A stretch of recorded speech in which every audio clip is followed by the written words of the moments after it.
Hello, ನಮಸ್ತೆ ಸಾಹೇಬ್ರೆ. ನಮಸ್ತೆ ಏಯ್ ಸರ್. ಏನು ಮನ್ ಸರ್, ನಿಮ್ ಜೊತೆ ಮಾತಾಡ್ಬೇಕು ಅನ್ನೋ ಉದ್ದೇಶದಿಂದಾಗಿ ಸುಮಾರು ಒಂದ್ ತಿಂಗಳಿಂದ ಸಾಕಾಗಿದ್ಯಪ್ಪ. ಟ್ರೈ ನೀನೇ ಮಾಡ್ತಿದ್ದೀನಿ ಹೇಳ, ಸರ್. ಇಷ್ಟೆಲ್ಲ ಫೋನ್ ಮಾಡಿದ್ಯಾ? ಹೇಳ್ಬಿಡ, ನೀನೇ ಹೇಳ. ಸರ್ ಸುಮಾರು 100 ಸರಿ ಕಾಲ್ ಮಾಡಿದೆ. ರಾತ್ರಿ ತಪ್ಪಲ್ಲ 1 ಗಂಟೆಗೂ ನಮ್ದು. ಕಾಲ್ ಏ, ಮಾಡಿದ್ದೀನಿ ಸರ್. ಯಾಕೆ ನಿಮ್ ಗೊತ್ತಾ? ಮನೆಗೆ ನಿಮ್ ಮನೆಗೆ 3 ಸಲ ಬೆಲ್ ಒತ್ತಿದ್ರೆ ಹೊಡಿತೀಯ ನೀನು? ಸರ್, ನಾನ್ ಯಾಕೆ ಗೊತ್ತಾ, ನಾನು ಒಂಥರ ನಿಶಾಚರ ಪ್ರಾಣಿ. ರಾತ್ರಿಯಲ್ಲಿ ಕರ್ತವ್ಯ ನಿರ್ವಹಿಸ್ತಕ್ಕಂತ ಒಂದು ಜೀವಿ, ಪೊಲೀಸ್ ಕಾನ್ಸ್ಟೇಬಲ್ ಸರ್ ನಾನು. ಹೋಗಲೆ. ನಿಮ್ ಜೊತೆ ಮಾತಾಡ್ಬೇಕನ್ನೋ ಉದ್ದೇಶದಿಂದಾಗಿ ಸುಮಾರು ಸಲ ಟ್ರೈ ಮಾಡಿದ್ದೀನಿ ಸರ್. ರಾತ್ರಿ 1 ಗಂಟೆಗೂ ಕೂಡ ಟ್ರೈ ಮಾಡಿದ್ದೀನಿ ಸರ್. ತಪ್ಪು ಇದು, ತಪ್ಪು ನೀವು ಮಾಡ್ತಾ ಇರೋದು. ನಿಮ್ಮ ಪ್ರಕಾರ ತಪ್ಪಾಗಿರ್ಬೋದು, ಬಟ್ ನನ್ ಪ್ರಕಾರ ಅದು ಸರಿ ಇದೆ. ಯಾಕಂದ್ರೆ ನಿಮ್ಮಲ್ಲಿರ್ತಕ್ಕಂಥ ಜ್ಞಾನ ಮತ್ತೆ ಯಾವ ಉದ್ದೇಶನೂ ಇಲ್ಲ ಅಲ್ಲ ಏನ ಕಟ್ ಆಗೋಯ್ತು ಸರ್. ನೀನ್ ಇಷ್ಟೊತ್ತು ಮಾತಾಡಿದ್ ಕಟ್ ಆಗೋಯ್ತು. ಏನದು? ಸರ್, ನಾನ್ ನಿಮ್ಮಲ್ಲಿ ಇರ್ತಕ್ಕಂಥ ಜ್ಞಾನವನ್ನು ಕೆದಕ್ಬೇಕು ಅನ್ನೋ ಉದ್ದೇಶದಿಂದಾಗಿ ತಪ್ಪು ಅನ್ಸಿದ್ರು ಸಹ ನಾನ್ ನಿಮ್ಗೆ ರಾತ್ರಿ 1 ಗಂಟೆಲೂ ಸಹ ಕಾಲ್ ಮಾಡಿದ್ದೀನಿ. ಇವಾಗ ನೋಡಪ್ಪ, ಬೇಗ ಟಾಪಿಕ್ ಬಾ. ಏನದು? ಸರ್, ಏನಿಲ್ಲ ಸರ್. ನನ್ ಕಾಡ್ತಕ್ಕಂತ ಪ್ರಶ್ನೆ, ತತ್ವಶಾಸ್ತ್ರದಲ್ಲಿ ಹುಟ್ಟು ಅಂದ್ರೇನು, ಸಾವು ಅಂದ್ರೇನು, ಹುಟ್ಟೋದಕ್ಕಿಂತ ಮುಂಚೆ ನಾವೇನಾಗಿದ್ದೇವು, ಸತ್ ನಂತರ ನಾವೇನಾಗ್ತೀವಿ ಅನ್ನೋ ಪ್ರಶ್ನೆಗಳಿದ್ದಾವೆ. ಆದ್ರೆ ಆ ಪ್ರಶ್ನೆಯಲ್ಲಿ ನನ್ಗೆ ಕಾಡ್ತಕ್ಕಂತ ಪ್ರಶ್ನೆ ಏನಂದ್ರೆ, ನಾನು ಸತ್ರು ಸಹ ನನ್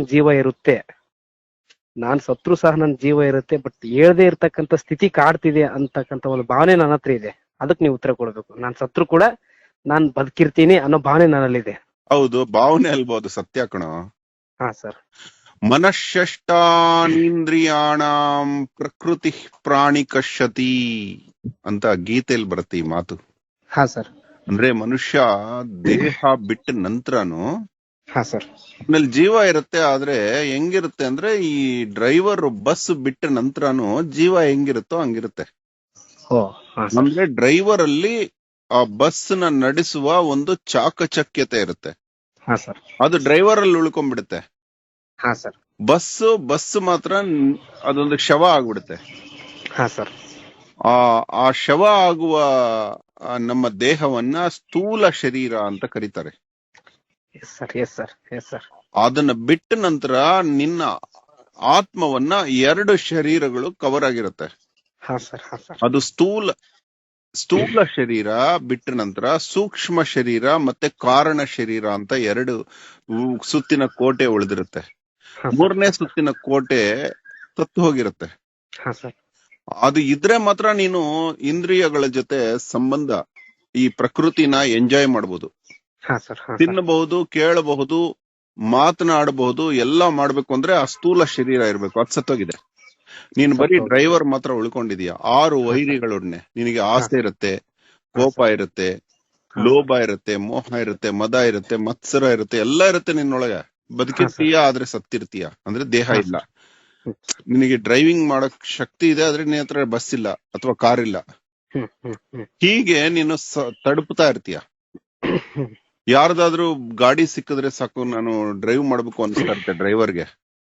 ಹಂಗೆ ನೀನ್ ಯಾರ್ದಾದ್ರೂ ದೇಹ ಸಿಕ್ಕಿದ್ರೆ ಸಾಕು, ಅದ್ರೊಳಗೆ ಹೋಗಿ ನಾನು ಅನ್ನ ತಿನ್ಬೇಕು, ಅದ್ರ ಸುಖ ಸವಿಬೇಕು ಅನ್ಸ್ತಾ ಇರುತ್ತೆ. ಅದನ್ನೇ 4ನೇ ಆಯಾಮ ಅಂತ ಹೇಳಿ, ಅದನ್ನೇ ಆ ಶಕ್ತಿ ಈ ಶಕ್ತಿ ಮೈ ಮೇಲೆ ಹೋಗೋದು, ಇದೆಲ್ಲ ಏನೇನೋ ಇದೆ. ಅದು ಅಹೋರಾತ್ರನಿಗೆ ಅದ್ರ ಬಗ್ಗೆ ಅಷ್ಟು ಗೊತ್ತಿಲ್ಲ. ಇವಾಗ ಹೇಳ್ತಾ ಇರೋದು ಒಂದು ಅನುಭವ ಸಿದ್ಧಾಂತ ಅಷ್ಟೇ ವಿನಃ ಇದು ನನಗೆ ಗೊತ್ತಿಲ್ಲ. ಅಹೋರಾತ್ರ ಏನೂ ಗೊತ್ತಿಲ್ಲ ಇವನಿಗೆ, ಶೂನ್ಯ. ಆದ್ರೆ ಇದು ಜ್ಞಾನದ ಕಡ್ಲು ಸರ್ ತಾವು. ಇಲ್ಲೋ, ಇವನೊಬ್ಬ ಮೂರ್ಖ, ಮಹಾಮೂರ್ಖ. ಮಧ್ಯ ಮಾತಾಡ, ಗೊತ್ತಾಗ್ಬಿಡ್ತೀನಿ. ಹೇಳಿ ಸರ್. ನಿನಗ್ ಬಂದ ಭಾವನೆ ಅದು ಹೇಗ್ ಬಂತೋ ಗೊತ್ತಿಲ್ಲ, ಅದು ಸತ್ಯವಾದ ಭಾವನೆ. ಸರ್, ನನಗ್ ಭಾವನೆ ಅಲ್ಲ ಸರ್, ನನ್ ಕಾಡ್ತಕ್ಕಂತ ಪ್ರಶ್ನೆ. ನಾನು ಆಕ್ಚುಲಿ ನನ್ನ ಹೆಸರು ಮಲ್ಲಿಕಾರ್ಜುನ್ ಅಂತ ಹೇಳಿ, ವೃತ್ತಿಯಿಂದ ಜೈಲ್ ಪೊಲೀಸ್ ಕಾನ್ಸ್ಟೇಬಲ್. ನಾನು ಬೀದರ್ ಜಿಲ್ಲಾ ಕಾರಾಗೃಹದಲ್ಲಿ ಕರ್ತವ್ಯ ಮಾಡ್ತಾ ಇದ್ದೀನಿ ಸರ್. ಇಲ್ವೋ, ನಿನ್ ಗೊತ್ತಿಲ್ಲ, ನೀನು ತುಂಬಾ ಒಳ್ಳೆ ಜ್ಞಾನಿ. ನೀನು ಓದದೆ ಈ ವಿಚಾರ ಹೆಂಗ್ ಗೊತ್ತಾಯ್ತು ನಿನಗೆ? ಏನು ಅಂದ್ರೆ, ಅದ ನಂತರ ಏನಂತೆ, ಹೂವಿನ ಮಕರಂದ ಹೇಗೆ ಗಾಳಿಯಲ್ಲಿ ಹೋಗುತ್ತೋ ಹಾಗೆ ಸತ್ತ ನಂತರ ದೇಹ ಬಿಟ್ಟ ಆತ್ಮ ಈ ಜೀವಿಯೊಡನೆ, ಸೂಕ್ಷ್ಮ ಸ್ಥೂಲ ಜೀವಿಯೊಡನೆ ಇನ್ನೊಂದು ಗಂಡು ಹೆಣ್ಣಿನ ದೇಹ ಹುಡ್ಕೊಂಡೋಗುತ್ತೆ. ಅದು ಪ್ರಕೃತಿಯಲ್ಲಿ ಪ್ರಾಣಿ ಆಗಿರ್ಬೋದು, ಪಕ್ಷಿ ಆಗಿರ್ಬೋದು, ಗಿಡ ವನ ಮರ ಚರ ಏನೇ ಆಗಿರ್ಬೋದು, ಮನುಷ್ಯ ಆಗಿರ್ಬೋದು. ಅದು ಗಂಡೊಳಗೆ ಸೇರ್ಕೋಬಹುದು, ಹೆಣ್ಣೊಳಗೆ ಸೇರ್ಕೋಬಹುದು. ಗಂಡೊಳಗೆ ಸೇರಿದಾಗ ಅದು ಶುಕ್ರ ಅಂತ ಆಗುತ್ತೆ, ಹೆಣ್ಣೊಳಗೆ ಸೇರಿದಾಗ ಅದು ಶೋಣಿತ ಅಂತ ಆಗುತ್ತೆ. ಶೋಣಿತ. ಹಾಗೆ ಅವರಿಬ್ಬರ ಸಮಾಗಮನದಿಂದ ಅವನ ದೇಹದೊಳಗಡೆ, ಗಂಡಿನ ದೇಹದೊಳಗಡೆ ಅತಿ ಸಣ್ಣ ಕಣ್ಣಿಗೆ ಕಾಣದಂತಹ ನರನಾಡಿಗಳಲ್ಲಿ ಸಂಚರಿಸುತ್ತೆ ಆತ್ಮ. ಸಂಚರಿಸಿ ಹೆಣ್ಣಿನ ದೇಹದೊಳಗೆ ಹೋಗುತ್ತೆ. ಹೆಣ್ಣಿನ ದೇಹದಲ್ಲಿ ಹೋಗಿ ಟ್ಯೂಬ್ಸ್, ಒಂದು ಬೆರಳು ಗಾತ್ರದ ಒಂದು ಪೈಪ್ಗಳಲ್ಲಿ ಹೋಗುತ್ತೆ. ತ್ರಿಕೋನಾಕೃತಿಯಲ್ಲಿರೋ ಗರ್ಭದಲ್ಲಿ ಒಂದು ಅಂಡವಾಗಿ ಅಂಡಾಶಯದಲ್ಲಿ ಸೇರುತ್ತೆ.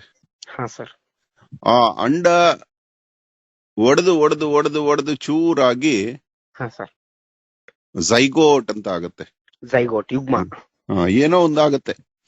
ಹೀಗೆ ಆ ಅನೇಕ ರಹದಾರಿಗಳಲ್ಲಿ ಸುತ್ತಿ ಹೋಗಿ ಕಷ್ಟಪಟ್ಟು ಅದರಲ್ಲಿ ಸಾವಿರಾರು ಲಕ್ಷಾಂತರ ಗಂಡಿನ ದೇಹದ ಜನ ಆ ಹೆಣ್ಣಿನ ಒಂದು ಮೊಟ್ಟೆಗಾಗಿ ಹಾತೊರೆಯತ್ತೆ. ಇದು ಪ್ರತಿ ಪ್ರಾಣಿ ಪಕ್ಷಿಯಲ್ಲಿ ನಡೆಯೋದು. ಅದ್ರಲ್ಲಿ ಯಾರೋ ಒಬ್ಬ ಗೆದ್ದು ನಿಂತ. ನೀನ್ ಇವತ್ತು ಈ ಭೂಮಿ ಮೇಲೆ ಇದೆಯಾ ಅಂದ್ರೆ ಎಷ್ಟೋ ಲಕ್ಷ ಜನರ ನಡುವೆ ನೀನ್ ಗೆದ್ದು ಬಂದಿದ್ಯಾ. ಅದಕ್ಕೆ ಮಾನವ ಜನ್ಮ ಬಹುದೊಡ್ಡದು, ಅದನ್ನ ಹಾಳು ಮಾಡಿಕೊಳ್ಳಬೇಡಿ ಹುಚ್ಚಪ್ಪಗಳಿರ ಅಂತ ಪುರಂದರದಾಸರು ಹೇಳಿದ್ದು. ತಮಾಷೆ ಅಲ್ಲ. ನಿನಗೆ ಇದಕ್ಕೆ ಎಷ್ಟು ಕಷ್ಟಪಟ್ಟು, ಅದಕ್ಕೆ ಆತ್ಮಹತ್ಯೆ ಮಹಾಪಾಪ ಅನ್ನೋದು ಯಾಕೆ ಗೊತ್ತಾ? ಎಷ್ಟು ಕಷ್ಟಪಟ್ಟು ಈ ಜನ್ಮನ್ ಪಡೆದು ಬಂದು ಮತ್ತೆ ಈ ಸುಮ್ನೆ ನೀರ್ ಕುಡ್ದಂಗ ಆತ್ಮಹತ್ಯೆ, ಅದು ತಪ್ಪು. ಮತ್ತೆ ಕೇಳ್ಬೇಡ ನೀನು. ಆತ್ಮಹತ್ಯೆ ಮಾಡಿಕೊಂಡಾಗ ನೀನ್ ಕೇಳಿದ ಪ್ರಶ್ನೆನೆ ಏನಾಗುತ್ತೆ, ಒಂದು ಪ್ರಾಕೃತಿಕವಾದ ಸಾವು ಆದಾಗ ಈ ಪ್ರಕೃತಿ ತನ್ನಷ್ಟಕ್ಕೆ ತಾನೇ ನಡೀತಾ ಇದೆ ಪರಿಸರ. ಪ್ರಾಕೃತಿಕ ಸಾವು ಆದ್ರೂ ಸಹ ನಂದು ನನ್ನನ್ನ ಮಣ್ಣಲ್ಲಿ ಹಾಕಿದಾಗ, ನನ್ನ ಮೇಲೆ ಮಣ್ಣು ಹಾಕಿದಾಗ ನನ್ಗೆ ಹಿಂಸೆ ಆಗ್ಬೋದೇನೋ ಅನ್ನೋ ಭಾವನೆ ಇದೆ. ನನ್ಗೆ ಆ ಮಣ್ಣಲ್ಲಿ ಮುಚ್ಚಿಡ್ಬೇಕಾದಾಗ ನನ್ಗೆ ಎಷ್ಟ್ರ ಮಟ್ಟಿಗೆ ಒಂದು ಫೀಲ್ ಆಗುತ್ತೆ ಅನ್ನೋದು. ಅದು ಅಜ್ಞಾನ ಕಣೋದು, ಅಸಹ್ಯ ಕಣೋದು. ಒಟ್ನಲ್ಲಿ ಅಂದ್ರೆ ನಾನು ಸತ್ತ ಮೇಲೆ ನನಗೆ ಯಾವುದೇ ರೀತಿಯಿಂದ ಭಾವನೆಗಳು ಇರೋದಿಲ್ವಾ? ಇಲ್ಲ, ನಿನಗಿರುತ್ತೆ ಭಾವನೆ, ನೀನ್ ಅದ್ಭುತದಲ್ಲಿ ಇರೋದಿಲ್ಲ. ಯಾರ ಹತ್ರ ಹೇಳ್ಕೋಬೇಕು ನನ್ನ ಭಾವನೆಗಳನ್ನ? ಅದು ಹೇಳ್ಕೊಳ್ಬೇಕು ಅಂದ್ರೆ ಮತ್ತೆ ಇನ್ನೊಂದ್ ದೇಹ ಪಡೆದು ಬರ್ಬೇಕು. ನೀನು ಅರ್ಥ ಮಾಡ್ಕೊಳ್ಳೋ ಹೇಳಿ ಸರ್ ನೀವೇನೇ ಬೈದ್ರು ಸ್ವೀಕರಿಸೋದಕ್ ನಾನ್ ತಯಾರಿದೆ. ಯಾಕಂದ್ರೆ ನೀವೊಬ್ಬ ಜ್ಞಾನಿ. ಈ ಜ್ಞಾನಿನ ಸದೃಶಂ ಪಂಡಿತ ಸರ್ವತ್ರ ಪೂಜತೆ, ಜ್ಞಾನಕ್ಕೆ ಮಿಗಿಲಾದ್ದು ಯಾವುದೂ ಇಲ್ಲ.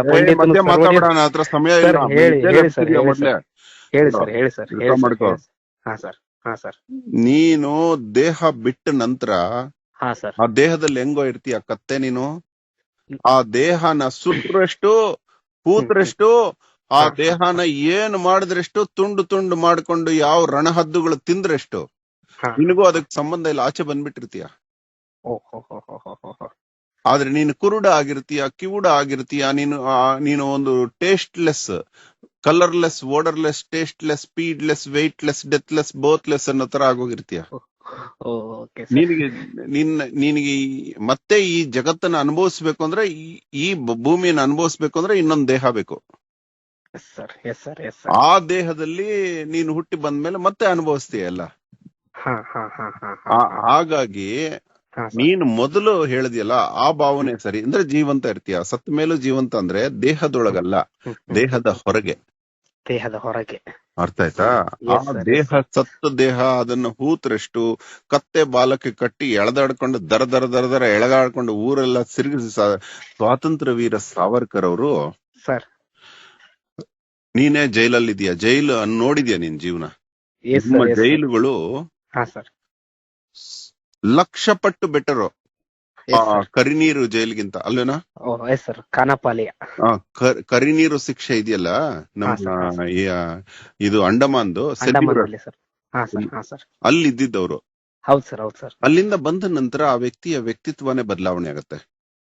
ಆಧ್ಯಾತ್ಮದ ಪರಮಾವಧಿ ಕೊಟ್ಟೋಗ್ತಾರೆ. ಯಾವುದ್ರಲ್ಲೂ ಮೂಢನಂಬಿಕೆಗಳು ಸತ್ತು ಹೋಗಿರುತ್ತೆ ಅವರಲ್ಲಿ. ಆ ವ್ಯಕ್ತಿಯ ಬಾಡಿಗಾರ್ಡು ಅಹೋರಾತ್ರನನ್ನ ನಾವು ಭೇಟಿಯಾಗಿದ್ದೀವಿ. ಅದು ಇವನು ಎಷ್ಟೋ ಜನ್ಮ ಮಾಡಿದ ಪುಣ್ಯ. ಆ ವ್ಯಕ್ತಿಯನ್ನ ಈ ಹಿಂದಿ ಡೈರೆಕ್ಟರ್ ಶಾಂತಾರಾಮ್ ಅಂತ ಒಬ್ಬರಿದ್ರು. ಅವರು ಆದಾ ಹೇ ಚಂದಮ ರಾತು ಆಯಿ ಮಿಲ್ಲ ಕಾತು ಆಯಿ ಅಂತ ಒಂದು ಹಾಡಿದೆ ನೋಡಿ, ತುಂಬಾ ಫೇಮಸ್. ಅವರು ಸಾವರ್ಕರ್ಗೆ ಅಭಿಮಾನಿ ಭಕ್ತರಾಗಿದ್ರು. ಅವರು ಸಾವರ್ಕರ್ ಅವರ ಪತ್ನಿ ತೀರ್ಕೊಂಡಾಗ ಅವ್ರನ್ನ ನಾವು ಎಲ್ಲಿ ಸಮಾಧಿ ಮಾಡ್ಬೇಕು ಅಂತ ಕೇಳ್ತಾರೆ. Yes sir. ಎಲ್ಲಾದ್ರೂ ಮಾಡಿ ಅಂತ ಹೇಳ್ತಾರೆ ಇವರು. Yes sir. ಇಲ್ಲ ಇಲ್ಲ, ನೀವು ನಮ್ಮ ಭಾರತದ ಆಸ್ತಿ, ಹಾ. ನಿಮಗೊಂದು ಸ್ಮಾರಕ ಮಾಡಬೇಕು ಅಂತಿದೀವಿ, ಅದರ ಅನುಸಾರವಾಗಿ ಇಂತ ಕಡೆ ಮಾಡ್ಬೇಕು ಅನ್ನೋದಿದೆ ಅನ್ನೋ ಭಾವನೆಯಿಂದ ಇವ್ರು ಕೇಳ್ತಾರೆ. ಯಾಕಂದ್ರೆ ಡೈರೆಕ್ಟ್ ಆಗಿ ಕೇಳೋಂಗೂ ಇಲ್ಲ. ಹಾ ಸರ್. ಅವಾಗ ಅಪ್ಪ ಸರ್ ಹೇಳ್ತಾರೆ ಎಲ್ಲಿ ಅಂತ ಹೇಳಿದ್ರೆ ಚಂದ ಇರುತ್ತೆ ಅಂತ. ಅದಕ್ಕೆ ಸಾವರ್ಕರ್ ಒಂದು ಮಾತು ಹೇಳ್ತಾರೆ. ಹಾ ಸರ್. ಎಷ್ಟು ದೊಡ್ಡ ಮಾತು ಅದು, ಅಧ್ಯಾತ್ಮದ ಉತ್ತುಂಗ ಅದು. ಹಾ ಸರ್. ಈ ಸಾವರ್ಕರ್ ಸತ್ತು ಬಿದ್ದರೆ ಹಾ ಸರ್. ಇವನ ಹೆಣವನ್ನು ಕತ್ತೆಯ ಬಾಲಕ್ಕೆ ಕಟ್ಟಿ ಇಲ್ಲಿನ ದಾದರ್ನ ಗಲ್ಲಿಗಳಲ್ಲಿ ಅಡ್ಡಾಡಿಸಿ ಹಾ ಸರ್. ಸಮುದ್ರ ತೀರದಲ್ಲಿ ಎಸೆದ್ ಬಿಡಿ, ರಣಹದ್ದುಗಳು ತಿನ್ನಲಿ ಅಂತಾರೆ. ಓ ಗಾಡ್. ಏನ್ ಸರ್ ಉದ್ದೇಶ ಅಷ್ಟೇ. ಇದು ಏನು ಸತ್ತ ದೇಹದ ಹಿಂದೆ ಯಾಕೆ ಬೀಳ್ಬೇಕು? ನಿಜವಾದ ಆಧ್ಯಾತ್ಮ ಅಂದ್ರೆ ಆತ್ಮದ ಅಧ್ಯಾಯವೇ ಆಧ್ಯಾತ್ಮ ಕಣ. ಬಿಟ್ಟ ದೇಹವನ್ನ ಇಷ್ಟು ವೈಭವೀಕರಿಸೋದು, ಮೆರವಣಿಗೆ ಮಾಡೋದು, ಅಂತಹ ದೇಶಕ್ಕೋಸ್ಕರ ಜೀವನನೇ ಸಮರ್ಪಣೆ ಮಾಡಿದಂತಹ ಸ್ಕಾಲರ್ ಹೇಳಿದ ಮಾತು ನೋಡೋ. ಅದಕ್ಕೆ ಆತ ಕರಿನೀರಿನಲ್ಲಿ ಕಂಡ ಸಾವುಗಳ ಸರಮಾಲೆ ಕಾರಣ. ಅರ್ಥ ಆಯ್ತಾ? ಅಂದ್ರೆ ನನಗೆ ಯಾವ ಗೌರವ ಮರ್ಯಾದೆಗಳು ಬೇಡ. ಅಹೋರಾತ್ರ ಇಂತಹ ಮಹಾನುಭಾವರು ಅನೇಕರ ಜೀವನವನ್ನ ಅಧ್ಯಯನ ಮಾಡುವಂಗ್ ಮಾಡಿದ್ರು ದೇವ್ರು. ಇವತ್ತು ಅಹೋರಾತ್ರನಿಗೆ ನೀನು ನಡಿ ರಸ್ತೆಯಲ್ಲಿ ಕತ್ತೆಯ ಮೇಲೆ ಕೂಡಿಸಿ ತಲೆಯನ್ನ ಬೋಳಿಸಿ ಮುಖಕ್ಕೆ ಮಸಿ ಹಚ್ಚಿ ಏಯ್ ನಿನ್ನಷ್ಟು ಪಾಪಿ ಇಲ್ಲ ಅಹೋರಾತ್ರ ಅಂತ ಬೈದ್ರು ಸಹಿಸ್ಕೋತಾನೆ. ಯಾಕೇಳು? ಇವರೆಲ್ಲ ಮಹಾನುಭಾವರ ಒಂದು ಬಿಟ್ಟು ಹೋದ ಒಂದು ಹಾದಿ ಕಣೋದು. ಮಾನದ ಹಿಂದೆ ಅಂಜುವವನು ಇನ್ನೊಬ್ಬರಿಗೆ ಯಾವ ರೀತಿ ಬದುಕೋಕ್ ಸಾಧ್ಯ ಕಣೋ? ಅವನಿಗೆ ಅವಮಾನನೇ ಸಿಗೋದು. ಆದ್ರೂ ಸರ್, ಇರೋ 3 ದಿನದಲ್ಲಿ ಹೊರ 4 ಜನಕ್ಕೆ ಭಾರವಾಗುವ ಈ ಹೆಣಕ್ಕೆ ಏಕೆ ಶೃಂಗಾರ ಮಾಡುತ್ತಾರೆ ಈ ಮೂಢ ಜನರು? ಅದನ್ನೇ ಹೇಳಿದ್ದು, ಇಷ್ಟು ದೊಡ್ಡ ಕತೆ ಹೇಳಿದ್ದು. ನೀನ್ ಬಿಡು, ನೀನು ನಿನ್ನ ಭ್ರಮೆ ಅದು. ಸತ್ತ ಹೆಣ ಹೂತ್ರೆ ತೊಂದ್ರೆ ಆಗತ್ತೆ ಅಂತ, ಅದು ಸುಳ್ಳು. ಆ ಸತ್ತ ಹೆಣಕ್ಕೆ ಏನಾದ್ರೂ ನಿನ್ಗೆ ಏನ್ ಅನ್ಸೋದಿಲ್ಲ. ನೀನ್ ಬಿಟ್ಟಿರ್ತೀಯ ಆ ಶರೀರ ಅದೇನೋ ನಿನ್ ಶರ್ಟ್ ತೆಗೆದು ಬಿಟ್ಟು ಇನ್ನೊಂದು ಶರ್ಟ್ ಹಾಕೊಂಡಂಗ ಅದು ಕತ್ತೆ. ಸರ್ ನನ್ಗೆ ಈ ಪ್ರಶ್ನೆ ಸುಮಾರು ದಿನಗಳಿಂದ ಕಾಡ್ತಿತ್ತು. ಈ ಪ್ರಶ್ನೆಗೆ ಉತ್ತರ ನಿಮ್ಮಿಂದನೇ ಪಡ್ಕೊಂಡಿದ್ದೀನಿ ನಾನು, ನಿಜವಾಗ್ಲು. ಸರ್, ಒಂದು ಏನಂದ್ರೆ ಸರ್, ಒಬ್ಬ ಶಿಕ್ಷಕ ಭಯೋತ್ಪಾದಕನೇ. ಕಾರಣ ಅಂದ್ರೆ ಒಂದು ಅರ್ಥಶಾಸ್ತ್ರದಲ್ಲಿ ಒಂದು ಡೆಫಿನೇಷನ್ ಬರುತ್ತೆ ಸರ್. ಏನಂದ್ರೆ ಭಯದ ಹಿಂದೆ ಹಿಂಸೆ ಹಾಗೂ ಬೆದರಿಕೆಯ ವಾತಾವರಣ ಹಾಕುವವರೇ ಭಯೋತ್ಪಾದಕರು. ಭಯದ ಹಿಂದೆ ಹಿಂಸೆ ಹಾಗೂ ಬೆದರಿಕೆಯ ವಾತಾವರಣ ಹಾಕುವವರೇ ಭಯೋತ್ಪಾದಕರು. ಹಾಗಾದ್ರೆ ಶಿಕ್ಷಕ ಒಬ್ಬ ಭಯೋತ್ಪಾದಕನೇ? ಶಿಕ್ಷಕ ಅಲ್ಲ, ಭಯೋತ್ಪಾದಕ ಶಿಕ್ಷಕ. ಭಯೋತ್ಪಾದಕ ಅಂದ್ರೆ ಕೆಲವರು ಶಿಕ್ಷಕರು ತುಂಬಾ ಭಕ್ತಿ ಪ್ರೀತಿಯಿಂದ ಕಲಿಸ್ತಾರೆ, ಕೆಲವರು ಹೊಡೆದು ಕಲಿಸ್ತಾರೆ, ಭಯ ಇಟ್ಟು ಕಲಿಸ್ತಾರೆ.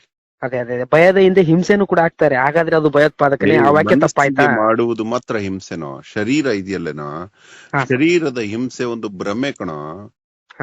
ಮಹಾತ್ಮ ಗಾಂಧಿ ಪೂನಾದಲ್ಲಿ ಅವ್ರಿಗೆ ಅಲ್ಸರ್ ಆಗಿರುತ್ತೆ ಹೊಟ್ಟೆಲಿ. ಅದಕ್ಕೆ ಲಂಡನ್ ನಿಂದ ಬಂದ ಡಾಕ್ಟರ್ ಒಬ್ರು ಅದಕ್ಕೆ ಆ ಹೊಟ್ಟೆ ಬಗದು ಆಪರೇಷನ್ ಮಾಡ್ಬೇಕು ಅಂತ ಅನ್ಕೋತಾರೆ ಆ ಕಾಲದಲ್ಲಿ. ಈ ಕಾಲದಲ್ಲಿ ಅದು ಹೊಟ್ಟೆಲಿ ಇದು ಬಾಯಲ್ಲಿ ಒಂದು ಪೈಪ್ ಹಾಕ್ಬಿಟ್ಟು ಮಾಡ್ತಾರೆ, ಎಂಡೋಸ್ಕೋಪಿ ಅಂತ. ಅವಾಗ ಸಿ ರಾಜಗೋಪಾಲಾಚಾರ್ಯನು ಅಲ್ಲೇ ಇರ್ತಾರೆ. ಮಹಾತ್ಮ ಗಾಂಧಿ ಹೇಳ್ತಾರೆ, ನನಗೆ ಅನಸ್ಥೀಶಿಯಾ ಮತ್ತು ಬರೆಸುವ ಔಷಧಿ ಕೊಡಬೇಡಿ ಅಂತ. ಡಾಕ್ಟರ್ ಗಾಬರಿ ಆಗ್ಬಿಡ್ತಾರೆ, ಹೆಂಗೆ ಅಂತ.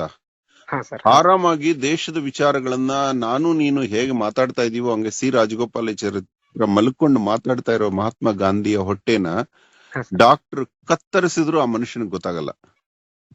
ಅಂದ್ರೆ ನಾವು ಈ ಶರೀರದ ಮೇಲೆ ಮೋಹ ನೀನ್ ಹೆಂಗಿಟ್ಕೊಂಡಿದ್ಯಾ ಸತ್ತ ಮೇಲೂ ಇದನ್ನ ಬಿಡದಷ್ಟು ಮೋಹ ಇಟ್ಕೊಂಡಿರೋದ್ರಿಂದ ನಿನಗೆ ಸತ್ತ ಮೇಲೆ ಆಗೋ ನೋವು ಗೊತ್ತಾಗ್ತಾ ಇದೆ. ನಾವು ಬದುಕಿದ ಮೇಲೆ ಇದ್ರ ಮೇಲೆ ಮೋಹ ಬಿಟ್ಟಾಗ ಇದಕ್ಕೆ ಹೊಡೆದ್ರು ನಿನಗೇನು ಆಗಲ್ಲ. ಥ್ಯಾಂಕ್ಸ್ ಸರ್, ಧನ್ಯವಾದಗಳು ಸರ್. ನಿಮ್ಮಿಂದ ಸಮಾಜಕ್ಕೆ ತುಂಬಾ ಒಳ್ಳೇದಾಗ್ತಾ ಇದೆ. ಏನ್ ಒಳ್ಳೇದಾಗಲ್ಲ, ಯಾವತ್ತೋ ಒಂದ್ ದಿವಸ ನಿಮ್ಮಲ್ಲಿ ಯಾರೋ ಒಬ್ಬ ಬಂದು ಹೊಡೆದು ಏಯ್ ಮಾತಾಡೋದ್ ಕಲ್ತ್ಕೊಳ್ಳೋ ಆಹಾರ ಹತ್ರ ಅಂತ ಹೇಳ್ತಾರೆ. ನಿಮ್ಮ ಪ್ರಯತ್ನ ಹೇಗಿದೆ ಗೊತ್ತಾ ಸರ್? ಒಂದ್ ಹೇಳ್ತೀನಿ ಸರ್, ಸತತ ಪ್ರಯತ್ನ ಮತ್ತು ಸಾಧನೆಗೆ ಸಮುದ್ರದ ನೀರು ಖಾಲಿಯಾಗಿ ಬೆಟ್ಟವೂ ಸರಿದು ನಿಲ್ಲುತ್ತದೆ. ಎಲ್ಲೋ ಕಲ್ತ್ಕೊಂಡೆ, ಇಷ್ಟು ಚೆನ್ನಾಗಿ ಕವನ ಬರೀತೀಯ ನೀನು. ಸರ್ ಕವನ ಏನಿಲ್ಲ ಸರ್. ನಾನು ಆಕ್ಚುಲಿ ಡಿ.ಎಡ್ ಕ್ಯಾಂಡಿಡೇಟ್, ವೃತ್ತಿಯಿಂದ ಶಿಕ್ಷಕ ವೃತ್ತಿ ಅನ್ಕೊಂಡ್ ಬಂದವನು ಇವತ್ತು ಜೈಲಿಗೆ ಸೇರಿದ್ದೀನಿ. ಜೈಲ್ ಸೇರಿಲ್ಲ ಬಂಗಾರ, ನೀನು ಜೈಲಲ್ಲಿ ಇರೋರ್ಗೆ ದೇವರು ನಿನ್ನನ್ನ ಸೆಲೆಕ್ಟ್ ಮಾಡಿದ್ದಾರೆ. ಇಷ್ಟಕ್ಕೂ ನೀನು ಏನ್ ಗೊತ್ತೇನೋ, ನೀನು ಅದೃಷ್ಟವಂತ. ಯಾಕೆ ಹೇಳು ಸರ್? ಹೇಳಿ ಸರ್, ಹೇಳಿ ಸರ್. ಏತಂ ಭುಕ್ತ್ವಾ ಸ್ವರ್ಗ ಲೋಕಂ ವಿಶಾಲಂ ಕ್ಷೀಣೆ ಪುಣ್ಯೆ ಮತ್ಸ್ಯ ಲೋಕಂ ವಿಶಂತಿ ಅಂತ ಬರುತ್ತೆ ಒಂದ್ ಸಾಲು ಗೀತೆಲಿ. ಹಾ ಸರ್, ಹಾ ಸರ್. ಏನಂದ್ರೆ ಪುಣ್ಯ ಕ್ಷೀಣ ಆದಾಗ ಭೂಮಿ ಎಂಬ ಜೈಲಿಗೆ ನಾವು ಬರ್ತೀವಿ ಅಂತ. ಹಾ ಸರ್. ಭೂಮಿ ಎನ್ನುವುದು ಜೈಲು. ಹಾಗಾದ್ರೆ ಕಾಂಪೌಂಡ್ ವಾಲ್ ಎಲ್ಲಿದೆಯೋ ಹಾರಿ ಹೋಗೋದಕ್ಕೆ? ಇಲ್ಲ ಸರ್, ಇಲ್ಲ ಇಲ್ಲ. ಅಂದ್ರೆ ಗುರುತ್ವಾಕರ್ಷಣೆಯ ಕಾಂಪೌಂಡ್ ವಾಲ್. ಇದನ್ನ ಹಾರಿ ಹೋದ್ರು ಇಲ್ಲೇ ಬೀಳ್ಬೇಕು ನಾವು, ಎಷ್ಟು ಎಗರಿದ್ರು ಇಲ್ಲೇ ಬೀಳ್ತೀವಿ ಎಸ್ ಸರ್, ಎಸ್ ಸರ್, ಅಲ್ವಾ? ಇಲ್ಲಿರೋರೆಲ್ಲ ಜೈಲ್ನ ಕೈದಿಗಳು. ಇಲ್ಲಿ VIP ಜೈಲಿನವರಿಗೆ ಸ್ವಲ್ಪ ಹಣ ಇರುತ್ತೆ, ಸಾಧಾರಣ ಕೈದಿಗಳಿಗೆ ಸ್ವಲ್ಪ ಹಣ ಇರಲ್ಲ ಅಷ್ಟೇ ವಿನಃ. Yes sir. ಎಷ್ಟೋ ಜನ ಬಡವ ಸಾಹುಕಾರ ಮದುವೆ ಆಗ್ಬಿಡ್ತಾನೆ, ಭೇದ ಭಾವ ಇಲ್ದೆ ಅವರೆಲ್ಲ ಒಂದೇ ಕೋಣೆಲ್ ಹಾಕ್ದಂಗೆ. ನಾವೆಲ್ಲ ರೂಮ್ ಮೇಟ್ಸ್. Yes sir. ಈ ಜೈಲಿಂದ ಯಾರಾದ್ರೂ ಬಿಡುಗಡೆ ಆದ್ರೆ ಬೇರೆ ಕೈದಿಗಳು ಅಳ್ತಾರನ? ಇಲ್ಲ ಸರ್, ಇಲ್ಲ ಸರ್. ಆದ್ರೆ ನಾವು ನೋಡು, ಈ ಭೂಮಿಯಿಂದ ಯಾರಾದ್ರೂ ಸತ್ತೋದ್ರೆ ಬೇರೆ ಕೈದಿಗಳು ಅಳ್ತಾರೆ, ಇವನು ಬಿಟ್ಟು ಹೋಗ್ತಾ ಇದ್ದಾನೆ, ನಾವು ಮಾತ್ರ ಅನುಭವಿಸ್ಬೇಕು ಅಂತ ಅರ್ಥನ? ಅಥವಾ ಯಾಕೆ ಅಳ್ತಾರೆ ಹೇಳು? ಸರ್ ಹೇಳಿ ಸರ್, ಗೊತ್ತಿಲ್ಲ ಸರ್. ಈ ಭೂಮಿಯಿಂದ ಯಾರೋ ಸಾಯ್ತಾರಪ್ಪ, ಅವ್ನು ಬಿಟ್ಟು ಹೋಗ್ತಾ ಇದ್ದಾನೆ, ಎಸ್ ಸರ್. ಬೇರೆಯವ್ರು ಸಂತೋಷ ಪಡ್ಬೇಕಲ್ಲ ಇವನ್ ಜೈಲಿಂದ ಬಿಡುಗಡೆ ಆದ ಅಂತ. ಯಾಕೆ ಅಳ್ತಾರೆ? ನಮ್ಮ ನಗಲಿದ ಅನ್ನೋ ಒಂದು ಭಾವನೆ ಅಷ್ಟೇ, ಅಷ್ಟು ಬಿಟ್ಟು ಮತ್ ಜೈಲಲ್ಲಿರೋ ಕೈದಿಗೆ ಯಾಕೆ ಒಬ್ಬ ಬಿಡುಗಡೆ ಆದ್ರೆ ನೋವಾಗಲ್ಲ? ಆಗುತ್ತಲ್ಲ? ಆಗುತ್ತೆ ಸರ್, ಆಗುತ್ತೆ ಸರ್. ಒಳ ಮನಸ್ಸಿನಲ್ಲಿ ಆಗುತ್ತೆ, ಬಟ್ ಹೊರ ಮನಸ್ಸಿನಲ್ಲಿ ಅವ್ರನ್ನ ಒಂದು ಸಮಾಜ ವಾಹಿನಿಗೆ ಕಳಿಸ್ತಾರೆ ಜನ. ಅದಕ್ಕೆ ಎಷ್ಟೋ ಜನ ಸಂತರು ನಮ್ಮಲ್ಲಿರುವ ಅನೇಕ ಸಂಪ್ರದಾಯಗಳಲ್ಲಿ, ಕೆಲವು ಸಂಪ್ರದಾಯಗಳಲ್ಲಿ ನಗು ನಗುತ್ತಾ ಬೀಳ್ಕೊಡ್ತಾರೆ ಹೆಣ್ಣಮನ್ನ. ಕುಣಿದಾಡ್ತಾರೆ ಹೆಣದ ಮುಂದೆ. ಅಂದ್ರೆ ಇವನು ಬಿಡುಗಡೆ ಆದ ಈ ಜೈಲಿನಿಂದ ಅಂತ. ಅಂತ ಜೈಲು, ಅಂತ ಭೂಮಿ ಎಂಬ ಜೈಲಿನಲ್ಲಿ ಮತ್ತೊಂದು ಜೈಲಿನಲ್ಲಿ ನೀನು ಜೈಲರ್ ಆಗಿದ್ಯಾ ಅಂದ್ರೆ ಎಂತ ಅದೃಷ್ಟವಂತನೋ ಸರ್. ನನ್ನ ವೃತ್ತಿಯ ಬಗ್ಗೆ ನನ್ಗೆ ಹೆಮ್ಮೆ ಇದೆ, ಆದ್ರೆ ಅನ್ಕೊಂಡಿರೋ ಗುರಿ ಸಾಧಿಸ್ಲಿಲ್ಲ ಅಷ್ಟೇ. ನೀನ್ ಅನ್ಕೊಂಡಿರೋ ಗುರು ಸಾಧಿಸ್ತೀಯ, ಇನ್ನೂ ಎಕ್ಸಾಮ್ ತಗೋತೀಯಪ್ಪಿ, ತುಂಬಾ ಉತ್ತಮವಾದ ಮಟ್ಟಕ್ಕೆ ಹೋಗ್ತೀಯ ನೀನು. ನಮ್ಮ ಅದೃಷ್ಟ ಕಣೋ Mallikarjuna. Sir thank you sir, thank you sir. ಕೆಲವೊಂದಿಷ್ಟು ವಿಡಿಯೋಗಳನ್ನ ನಾನು ಸಾಮಾಜಿಕ ಜಾಲತಾಣದಲ್ಲಿ ಮಾಡಿದೀನಿ ಸರ್, ಬಟ್ ನಾನ್ ನಿಮ್ಮ ಒಂದು ದೊಡ್ಡ ಫ್ಯಾನ್ ಸರ್. ನಿಮ್ಮ ಕಾಲ್ಗೋಸ್ಕರ ಸುಮಾರು ರಾತ್ರಿ 1 ಗಂಟೆಗೂ ಕಾಲ್ ಮಾಡಿದೀನಿ ಸರ್. ನಾನ್ ಲಾಸ್ಟ್ ನಾನು ಒಬ್ಬ ಜೈಲ್ ಪೊಲೀಸ್ ರಿಸೀವ್ ಮಾಡ್ತಿರೋ ಇಲ್ವೋ ಅಂತ ಆಜ್ಞೆ ಕೂಡ ಮಾಡಿದೀನಿ ಸರ್ ನಿಮ್ಗೆ ನಾನು. ಹೌದೇನಾ? Yes sir, yes sir, message ಮಾಡಿದೀನಿ ಸರ್. ನೀವು ರಿಸೀವ್ ಮಾಡ್ಲೇಬೇಕಂತೇಳಿ ಆರ್ಡರ್ ಮಾಡಿದೀನಿ ಸರ್. ರಿಕ್ವೆಸ್ಟ್ ಅಲ್ಲ, ಆರ್ಡರ್ ಮಾಡಿದೀನಿ ಸರ್. ಹೌದೇನಾ? Yes sir, yes sir. Sir ತುಂಬಾ ತುಂಬಾ ತುಂಬಾ ಚೆನ್ನಾಗಿ ಹೇಳ್ತೀರಿ ಸರ್. ಸಮಾಜಕ್ಕೆ ನಿಮ್ಮಂತ ವ್ಯಕ್ತಿ ಬೇಕು. ಈ ಹರಿದು ಹೋದ ಸಮಾಜಕ್ಕೆ ಅದೆಂತ ಸಂತರು ಬಂದರೂ ಸಹ ಇದು ತನ್ನ ಸುಧಾರಣೆಯತ್ತ ಸಾಗುವುದಿಲ್ಲ. ಸುಧಾರಣೆಯತ್ತ ಸಾಗಿಸುವುದಕ್ಕೆ ನಾವ್ಯಾರು ಅಲ್ಲ, ಆದ್ರೂ ಸಹ ನೀವೊಬ್ಬ ಕಾರಣೀಭೂತರು sir. Yes sir, thank you sir. ನಿಮ್ ಜೊತೆ ಮಾತಾಡಿ ತುಂಬಾ ತುಂಬಾ ತುಂಬಾ ಖುಷಿ ಆಯ್ತು ಸರ್. ನನ್ನ ಲೈಫ್ ನ ಒಂದು ಆಸೆ ತೀರಿಸ್ಕೊಂಡಂಗ ಆಯ್ತು ಇದು sir. Okay sir, thank you sir. ನಮಸ್ತೆ ಸರ್. ಧನ್ಯವಾದಗಳು ಸರ್.